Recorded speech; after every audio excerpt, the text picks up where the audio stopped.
이번 주 해외 증시는 금리 그리고 지표, 중국 진축과의 이야기들이 중요한 골자를 이룰 것으로 분석되고 있습니다.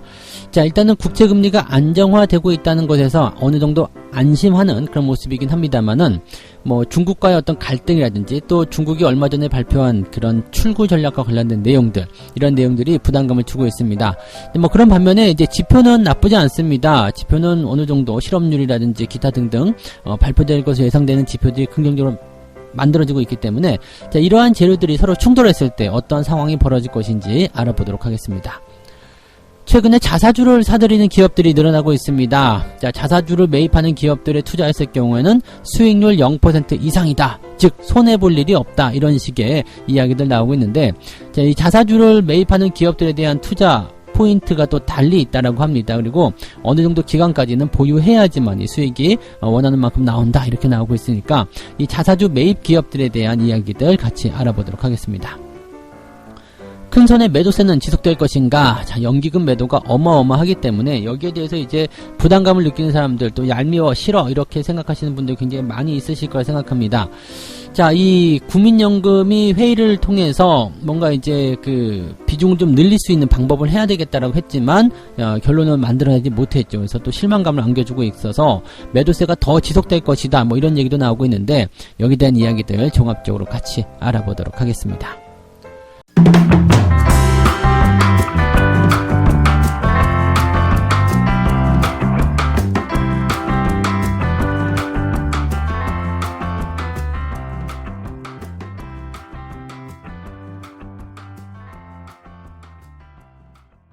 네, 반갑습니다. 자, 오늘은 3월 29일 월요일입니다. 자, 3월의 마지막 월요일이기도 하고요. 어떻게 보면 4월로 넘어가는 그런 문턱의 시작이 아닐까 생각되기도 합니다. 주말 동안에 이제 봄비가 많이 내려서 이번 주는 조금 더 활기차고 좋은 소식들이 있지 않을까 생각해 보기도 합니다. 날씨랑 뭔 상관이야? 이러실 수 있겠는데, 자, 일단 기분이 좋으면요 주식도 긍정적으로 돌아가는 경우가 많이 있습니다. 주식 때문에 마음이 좋은 게 아니라 기분이 좋아서 주식도 잘 된다, 이런 식으로 해석하는 경우들도 많이 있거든요. 그래서 한번 이번 주 기대감을 좀 가져보도록 하죠. 또 지난주에도 미국 증시가 잘 올라와 줬기 때문에 거기에 대한 여파가 월요일장까지 계속 이어지지 않겠는가라고 생각을 해볼 수는 있겠습니다. 자, 일단 미국 증시가 상승한 이유를 한번 보도록 합니다. 미국 국채 10년물 금리가 1.6%대에서 안정되었다. 자, 금리가 계속해서 올라가게 되면 아무래도 불안하다, 이런 얘기들 나올 수 있었는데 여기에 대한 어떤 부담감들이 좀 줄어들지 않았을까 생각합니다. 그리고 파월 같은 경우는요, 그 금리가 뭐 조기에 인상될 수도 있다라는 시장의 걱정을 잘 알고 있다. 그런데 그렇게 빨리 오르지 못할 것이다 라고 못을 딱 한번 박아줬죠. 그러니까 파월은 계속해서 똑같은 이야기를 계속 반복해주고 있어요. 걱정하지 마, 그럴 일 없어 라고 얘기하는데 계속 시장이 믿지 못하고 있는 모습들이죠. 경제지표가 개선 속도를 빠르게 만들어준다면 경기가 이렇게 좋아지는데도 니네가 금리 안 올릴 거야? 그럴 일은 없을 건데? 이런 식으로 계속 의심하고 있는 거죠. 여기에서 파월은 계속 똑같은 이야기, 걱정하지 마, 그럴 일 없어, 그렇게 안 할 거야, 금리 안 올릴 거야, 계속 이런 얘기를 하고 있는 이야기이기도 합니다. 일단 파월 의장 같은 경우는요, 경제가 완전하게 회복될 때까지의 그런 포인트라고 이야기를 해놨습니다. 다만 이제 경제 지원책의 축소 가능성은 있다. 그러니까 경기가 완전하게 좋아지게 되면 금리를 올린다든지 뭐 등등의 이야기가 나오겠지만, 경기가 좋아지는 과정 속에서는 우리가 그동안 시정에다가 불어넣고 있는 그런 유동성 지원이라든지 이런 것들을 조금씩 축소할 수도 있다라는 부분들이 나올 수도 있다는 거. 그게 이제 약간의 부담감이죠. 그리고 이렇게 출구 전략이 아니면 뭐냐, 이렇게 생각하시는 분들도 있다라고 생각하시면 좋을 것 같습니다. 자, 그 다음에 뭐 유로존의 3월 물가지수 이런 거 나오게 되는데, 이제 물가 상승에 대한 어떤 상승 폭이 커지게 되면 또 인플레이션 우려감 나타날 수 있거든요. 그러니까 그런 얘기들, 또 인플레이션이 나오게 되면 금리를 올리는 상황들이 벌어질 수 있다라는 거. 자, 이러한 내용들이 전체적으로 이제 계속 금리를 가지고 또 정책적인 어떤 상황들을 가지고서 이야기하게 되는 부분인 것 같습니다. 근데 어쨌건 가장 중요하게 생각했었던 10년물 금리가 이제 안정세에 접어들었다는 것이 시장을 조금 안도시켰다 정도로 생각하시는 것은 괜찮을 것 같습니다. 그 다음에는 이제 미국과 중국 간의 갈등입니다. 지금 보면은 이제 미국과 중국 같은 경우가 중국 신장 위구르족의 인권 등의 문제를 두고 충돌했다. 지금 중국의 외교부 대변인하고요, 미국과 EU, 영국 이런 쪽에서는요, 과거 인도 전쟁과 전쟁 직전에 사용한 표현 이런 것들을 사전에 알려주지 않았다고 말하지 말라. 뭐 이런 식으로 얘기했다고 하는데, 이게 지금 무슨 얘기냐면요, 지금 신장 위구르족 인권에 대한 문제가 이제 나오고 있는데, 중국은 뭐 이제 이런 부분에 대해서는 우리 쪽은 뭐 상관없다라든지 뭐 계속 이 인권에 대한 문제를 가지고 하는 거죠. 그러니까 중국이 탄압했다 아니다 뭐 이런 걸 가지고서 얘기하는 부분들인 것 같고요. 뭐 그것 때문에 이제 목화를 사용하지 않겠다. 그래서 뭐 이런 얘기들, 그 목화를 사용하지 않으면 중국의 어떤 의류주들이 또 뭐 상승하고 있다 뭐 이런 얘기들까지 나오더라고요. 그러니까 지금 현재 보면은 중국에 대한 어떤 인권 탄압에 대한 문제들 계속해서 나오게 될 거고요. 또 이 부분들에 대해서는 이제 중국이 그동안 계속 이야기했었던 게 뭐예요? 우리 내정에 간섭하지 마라. 뭐 그런 얘기들이라고 보셔야 되겠죠. 이 내용들은 이제 계속적으로 중국을 압박한 요소가 될 거예요. 이거는 미국이 주도하고 있는 부분이 될 테고요. 미국이 중국을 압박하는 요소는 딱 하나밖에 없습니다. 니네들 따라오지 마. 이 얘기거든요. 중국이 계속 그냥 못 사는 나라라든지 뭐 위협적인 상대가 아니라면 이렇게 치고 들어갈 이유가 없거든요. 그렇게 되든가 말든가 뭐 그냥 니 알아서 살아. 그냥 조금 개입하고 그렇게 이슈화를 크게 시키지 않을 텐데, 지금 중국을 계속해서 압박을 해야 되는 부분도, 지난번에 홍콩 문제도 마찬가지고요. 네, 그래서 그러한 내용들이 계속 있다라는 것만 생각하시면 되겠습니다. 그래서 중국이 미국의 어떤 뜻대로 움직이지 않는 것에서 충돌이 일어나게 되는 거고요. 중국은 계속 뛰어넘고 싶어 하겠죠? 네, 그런 부분들. 또 경기 성장에 대한 어떤 속도에 자신감이 붙었기 때문에 미국을 한번 넘어야 되겠다 이런 생각하고 있을 거예요. 인구수에 대비해서는 중국이 미국을 따라잡는 것도 얼마 남지 않았을 것이다 라는 생각도 해볼 수 있을 것 같은데, 미국이 이걸 가만두겠느냐 이런 부분이 될 수도 있겠죠. 최근에 계속적으로 압박하고 있는 게 기술주에 대한 탄압 이런 부분이겠죠. 그래서 중국도 같이 맞불을 놓는 그런 내용들. 뭐 이런 충돌이 계속 된다라면 아무래도 이제 불안감이 계속 생길 수밖에 없겠죠. 그렇지만 무역 분쟁과의 어떤 연장선이긴 한데 1차 무역, 즉 무역적인 거래 측면에서는 그래도 어느 정도 합의를 해놓은 상태이기 때문에 그래도 좀 낫지 않냐 이렇게 생각해 볼 수는 있을 것 같고요. 이제는 2차전이겠죠. 기술주라든지 서로 간의 어떤 그런 정치적 공방들, 그런 것들이 이제 남아있다고 보시면 되겠습니다. 근데 여전히 이런 것들은 이제 불안감으로 나타날 수 있다고 생각하시면 되겠죠. 여기에다가 이제 중국이 리커창 총리가 그 양회 업무 보고서에서 슈퍼 경기 부양 지역을 좀 축소해야 되겠다라고 출구 전략을 발표했다고 이야기가 전해졌습니다. 그래서 시장이 굉장히 크게 흔들리는 모습이 좀 나타났는데, 그 이후에 시장이 굉장히 이제 냉담하죠. 뭐야, 아직 경기가 좋아지도 않았는데 무슨 출구 전략이야, 뭐 이렇게 얘기가 나오니까, 그런 의미가 아니고 그냥 정책의 어떤 그런 부분들을 좀 조절해 나가자, 그런 의미였다라고 얘기했지만 시장은 여전히 중국을 의심하고 있다라고 얘기를 하고 있다고 합니다. 그래서 중국 증시에 대한 부분들이 부담을 좀 주고 있는데, 뭐 중국 증시가 오르고 내리고가 지금 당장 중요한 건 아니겠죠. 근데 뭐 어쨌든 중국 증시도 오르고 미국 증시도 오르고 아시아 증시도 오르고 한국 증시도 오르고 이게 다 같이 올라가야지 더 좋은 장이 아니겠습니까? 그래서 그러한 부분들은 일단 좀 위험 요소, 부담감 요소로 작용하고 있다고 보시면 되겠습니다. 근데 지금 보시면 뭐 경기 회복이라든지 뭐 지표 뭐 등등에 대한 이야기들이 전체적으로 좀 좋게 나오고 있는 상태인데, 그냥 악재는 단 하나죠. 뭐 중국과의 어떤 갈등 요소. 즉 그러니까 시장에는 악재 요인이 많지 않다. 이렇게 생각하셔도 좋지 않을까 생각이 됩니다. 자, 세 번째 이야기는요, 미국의 경제 지표 관련한 부분들입니다. 이 지표도 한번 보긴 해야 되잖아요. 그러니까 지표를 보게 되면 이번 주에는 나쁘지 않아요. 지금 뭐 제조업 지표, 뭐 그다음에 연준 위원들 발표하는 게 굉장히 많은데, 이런 부분들 다 긍정적으로 일단 나타나고 있고요. 그다음에 주택 가격 지표라든지, 그다음에 소비자 신뢰 지표, 이런 것들 뭐 나쁘지 않습니다. 나쁘지 않고, 소비자 신뢰 같은 경우는 91.3에서 96으로 올라갈 것으로 예상되고 있습니다. 그래서 소비자들의 어떤 신뢰도가 더 높아지고 있는 상태라고 보셔도 되겠고요. 시카고 PMI 지수, 시카고 PMI 지표 같은 경우는요, 지금 59.5에서 60으로 넘어서는 모습. 이거 굉장히 괜찮죠? 네, 이런 것들 나쁘지 않고, 잠정주택 판매는 이제 감소폭이 좀 줄어들 것이다. 라고 해서 이것도 나쁜 소식은 아니라고 보시면 되겠고요. 비농업에 대한 고용 변화, 이 민간 고용 보고서가 나타나는데, 이 부분도, 굉장히 많이 한 5배 정도 뛸 것으로 예상이 되고 있는데 이 부분도 좀 지켜보긴 해야 되겠습니다만 이것도 긍정적인 소식으로 전해질 수가 있겠습니다. 그리고 뭐 지금 지표로 봤을 때는 다 나쁘지 않습니다. 뭐 제조업 PMI 지표도 더 추가 상승이 나타나는 부분들이고요. 근데 건설 지출만 조금 줄어들긴 했는데 이것은 아무래도 한파 영향이겠죠. 2월달 건설 지출이기 때문에 한파에 대한 영향으로 인해서 좀 줄었을 것이다라고 보시는 부분이고요.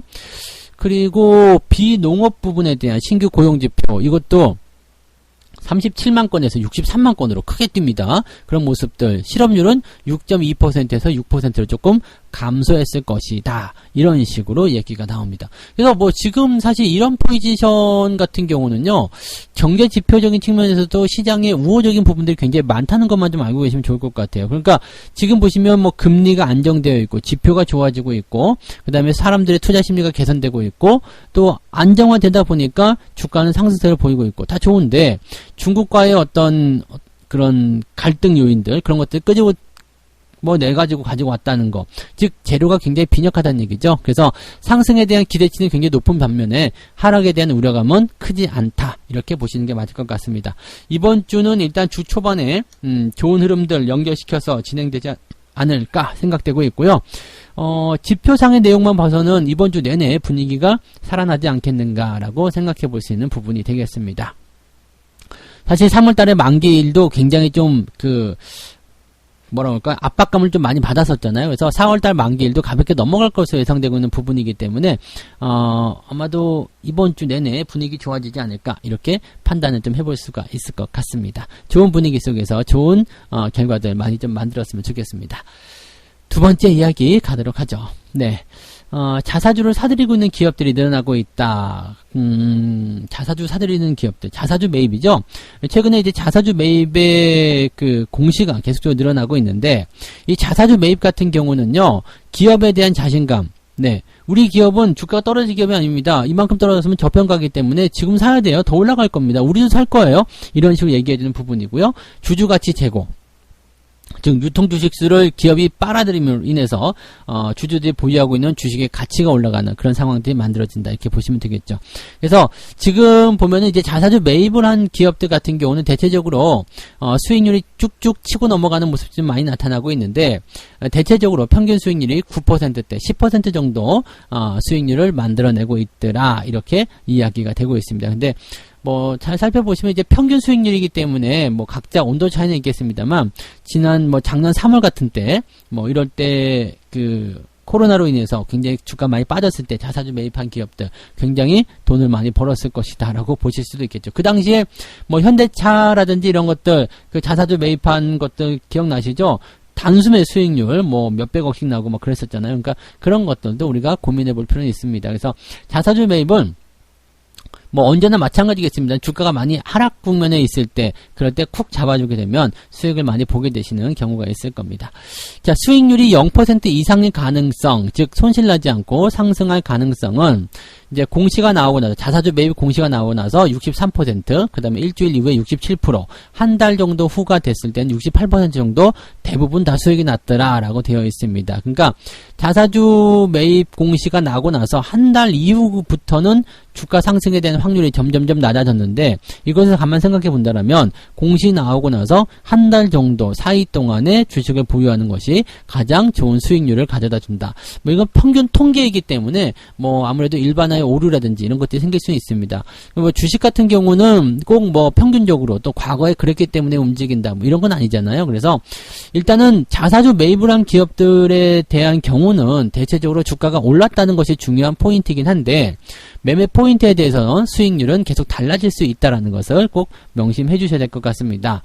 자, 그래서 시장 전문가의 이야기를 좀 들어보게 되면 보통 이제 자사주 매입 공시 이후에 3개월 안쪽으로 매입을 끝내기 때문에 대체적으로 주가 상승이 보장되고 있다. 그래서 박스권이나 또는 약세장에서는 매수할 만한 중요한 포인트가 될 수 있다. 이렇게 되어 있는데 박스권이나 약세장이라고 되어 있는 부분이 있는데 여기서도 우리가 생각해 볼 필요가 있어요. 종목 같은 경우는 이제 횡보를 하고 있을 때 자사주 매입 공시가 나오면 주가를 더 이상 빼지 않겠다는 얘기가 될 수 있겠고요. 주가가 하락하는 과정에서도 자사주 매입 공시가 나오게 되면 주가가 하락하는 것을 더 이상 묵과할 수 없다. 내가 매수를 통해서 주가를 끌어올리겠다 이런 식으로 나오는 부분이 있거든요. 그러니까 자사주 매입의 공시가 나올 때는요, 주가가 이미 올라가 있는 상태에서는 그게 힘을 쓰기는 어렵습니다. 뭐 더 올라갈 거야, 매수가 들어오니까 더 많이 올라갈 거야 이런 식으로 나오지 않아요. 왜냐면 주가가 가만 놔도 잘 올라갔는데 거기다 대고 자사주 매입을 굳이 들어갈 이유가 없거든요.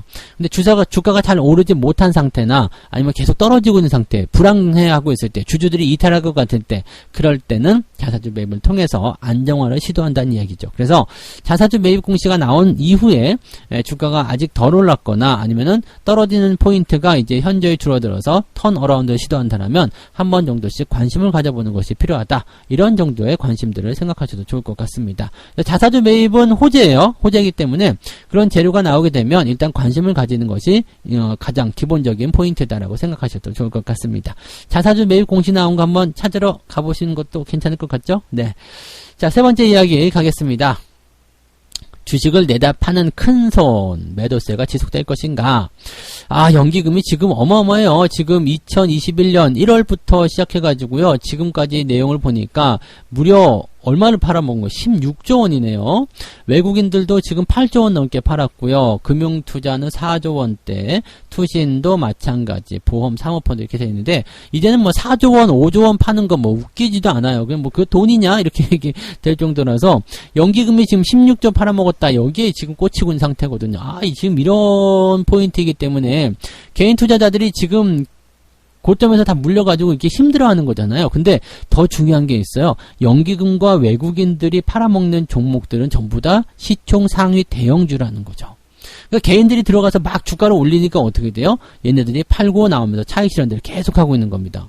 그러다 보니까 개인들 자금은 거기에 딱 물려있고요. 여기서 빠져나온 연기금이나 외국인 자금들은 다른 데 들어가가지고 중소형주에서 주가를 올리고 있는 상태가 되고 있는 모습들이죠. 그러니까 이런 상황들이 만들어지게 되면 외국인과 연기금, 이 기관의 그 매도가 얼마나 지속될 것인가, 그 다음에 얘네들이 계속 팔아먹을 것인가, 여기에 대해서 이제 주목을 해야 되는 부분이죠. 얼마나 더 팔아먹을 것인가, 이것도 중요한 거고요. 즉, 외국인과 연기금이 들어오게 되면 지수는 일단 상승하게 될 텐데, 지금 문제는 얘네들이 들어오지 않고 있다는 얘기거든요. 그래서 지금 같은 상황이라면은 개인 투자자 입장에서는 답답한 상황에서 더 답답한 내용들이 만들어지게 되는 거죠. 미국 시장이 좋아도 그냥 나빠도 나쁘면 더 많이 내려가죠. 시장이 나쁘면 훅 내려갔다가 올라갈 때는 뭐 찔끔 한 1%, 2% 올려놓고 내려갈 때는 뭐 3%, 4%, 5% 막 이렇게 빠지고 뭐 이렇게 되니까 결과적으로 이제 시간이 지나고 나서 보니까 주가는 계속 흐르는 모습이잖아요. 그러니까 이게 조금 주고 많이 뺏어가는 그런 아주 전형적인 나쁜 놈의 형태라는 것을 생각하시면 되겠습니다. 당분간은 연기금, 외국인들 매도가 계속 쏟아지고 있는 종목들에 대해서는 조심을 좀 하셔야 될 것 같아요. 최근에 제가 시황을 통해서도 매매 동향들 계속 알려드리고 있습니다만 잘 보시면 외국인들, 연기금들 매도가 집중적으로 나오고 있는 것들이 보시면 시총 상위권 종목에만 나오고 있다는 얘기입니다. 그래서 대형주 모두가 나쁜 게 아니다. 네, 대형주 모두가 나쁜 게 아니다. 그냥 종목별 타겟팅을 여러분 잘 하셔야 된다는 게 중요할 것 같아요. 뭐 중소형주 같은 경우는 당연히 뭐 어느 정도 상승률을 가지고 있기 때문에 긍정적인 결과들 많이 보고 계시리라 생각합니다. 근데 내가 대형주를 가지고 있다라면 그 대형주가 이제 외국인이나 기관의 타겟이 돼서 매도, 차익 실현이 나타나는 그런 종목인가 아닌가 이걸 보셔야 됩니다. 근데 또 한 가지 웃기는 건 뭐냐면 외국인이나 뭐 기관들이 매도를 하는 종목들이 있잖아요. 그런 종목들도 주가가 올라간 상태에서나 매도가 들어가는 거예요. 왜냐하면 차익 실현에 대한 매도이기 때문에 바닥에서 올라오지도 않았는데 차익 실현한다고 매도 칠 이유가 없거든요. 걔네들은 아무런 영향이 없어요. 근데 많이 올라온 주식에 대해서는 이 차익 실현에 대한 관점으로 막 때려주고 있거든요. 그러니까 이런 포지션들은 상당히 조심을 해야 되는 부분이고요. 얘네들이 이걸 팔면서 다른 쪽으로 자금을 이동하게 된다면 이 매도하는 쪽의 자금 규모가 크기 때문에 상당히 오랜 시간 조정을 받게 된다는 것도 조심을 좀 하셔야 될 겁니다. 거기에다가 지금 개인 투자자들이 꽉 물렸잖아요.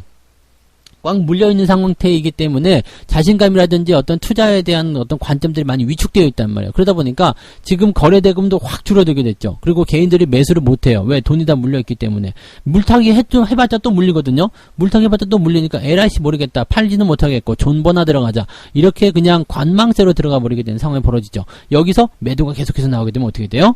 네. 주가는 못 올라가는 상황이 벌어지게 되는 거죠. 시장 경제가 좋아지는 것과 주식의 방향은 또 관계가 없어요. 그래서 그런 모습들이 좀 해소가 되어야지만이 시장 분위기가 좋아질 것이다. 지금 국민연금의 기금운용위원회 이 회의를 통해서 국내 주식의 비중 확대를 한번 해보자 이런 논의를 했고요. 우리가 기대를 좀 많이 했었죠. 근데 결론이 안 나왔어요. 네, 결론이 결국엔 나오지 못하면서 다음번까지 이제 연기가 또 되는 모습이 됐습니다. 그래서 그러다 보니까 연기금의 그 매도세는 계속 지속이 되는 그런 모양새. 연기금 같은 경우는 지난번에 딱 이틀 샀나요? 15일, 16일이었던가요? 네, 딱 이틀 사고 지금 계속 팔고 있어요. 그러니까 이게 뭐 50며칠 매도 기록 뭐 이렇게 됐었던 것을 한번 끊어내고 다시 매도 시작. 만약에 그 이틀간 매수하는 거 그거 없었으면 지금쯤 한 70일도 되고 80일도 됐을 거 아닙니까? 아주 네. 이건 뭐 또 욕을 해야 될 상황인데, 네, 아주 나쁜 그런 모습이었다 보셔야 되겠죠.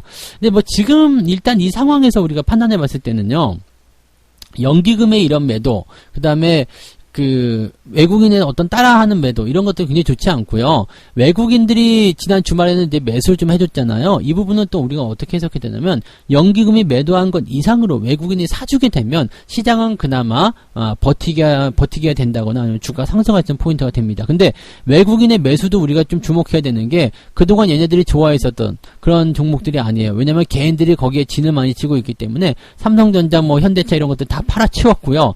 여기서 팔아먹은 종목들을 다른 쪽으로 집어넣고 있다는 거죠. 그래서 이렇게 주도주의 움직임이 바뀌고 있다는 것도 우리가 조금 참고를 해보셔야 됩니다. 그래서 지금 코스피의 주가 상승은 기존의 주도주들이 만들어낸 것이 아니다. 개인들이 사고 있는 종목의 어떤 주가 상승을 통해서 손실이 회복되고 주가가 올라가는 것이 아니다라는 것을 우리가 아셔야 될 겁니다. 그래서 포트폴리오를 잘 체크하셔가지고 외국인이나 연기금의 매도가 집중된 종목들은 좀 피해서 운용하시는 것이 필요하겠다 생각되고요. 이미 많이 손실이 나서 어쩔 수 없다 이렇게 하시는 분들도요, 비중을 계속 축소해 나가시고요, 다른 쪽으로 갈아타시다 보면 점점 포트폴리오가 좋아지는 모습을 확인하실 수 있을 거라 생각합니다. 그래서 그런 내용들 좀 보시면 좋겠습니다. 항상 수급 보면서요, 얘들이 지금 여기서 왜 파는가, 왜 사는가, 이제는 살 때가 되었는가, 팔 때가 되었는가, 이런 부분들을 같이 고민을 좀 하시면서 투자하시는 것이 유리하다는 거 말씀드릴 수 있겠습니다. 자, 이렇게 해서 오늘 세 가지 이야기 전달해 드렸습니다. 이번 주에 가장 중요한 거, 국채금리가 안정화됨에 따른 기대감, 그 다음에 경제지표 발표에 대한 내용들, 중국과의 갈등, 중국의 긴축정책, 이런 부분들이 시장에 얼마나 영향을 줄 것인가, 이 부분 주목하라고 했는데, 뭐 악재는 좀 약한 반면에 경기 회복에 대한 기대감은 크기 때문에 나쁘진 않을 것 같다, 이렇게 전망을 해봅니다. 자사주를 매입하는 기업들, 자사주 매입은 일단 호재이기 때문에 긍정적이긴 한데, 보통은 이제 장기적인 투자 전략보다도, 네, 한 달 전후로 보유하는 것이 유리하다. 뭐 이런 것이 이제 기사로 나왔었던 부분이고요. 자, 어쨌든 자사주를 매입한다 그러면 주가의 방어 차원으로 많이 들어가는 부분이 있기 때문에, 하락보다는 상승이 진행될 가능성이 매우 높다. 이렇게 보시면 되겠죠. 대신에 그런 종목들도 이제 저점권에서 돌아서는 거 확인하고 매수하시는 것이 유리하다는 거 꼭 잊으시면 안 되겠습니다.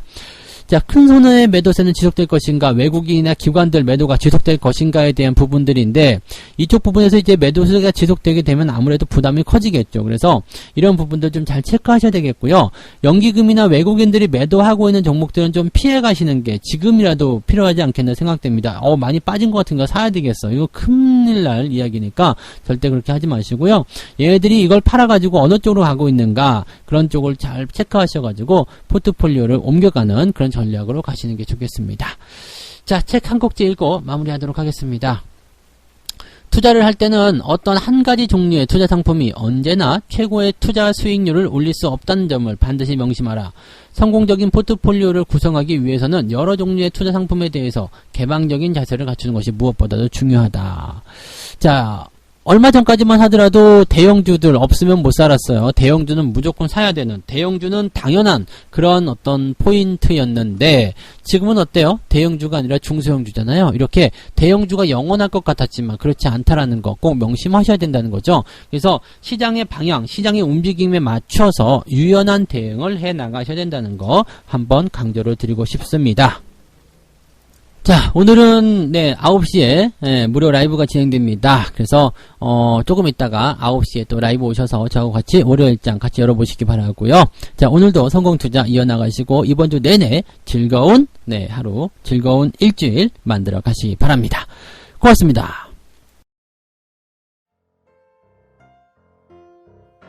본 방송에서 제공되는 모든 정보는 투자 판단의 참고 자료이며 투자의 최종 책임은 본 방송을 이용하는 본인에게 있습니다.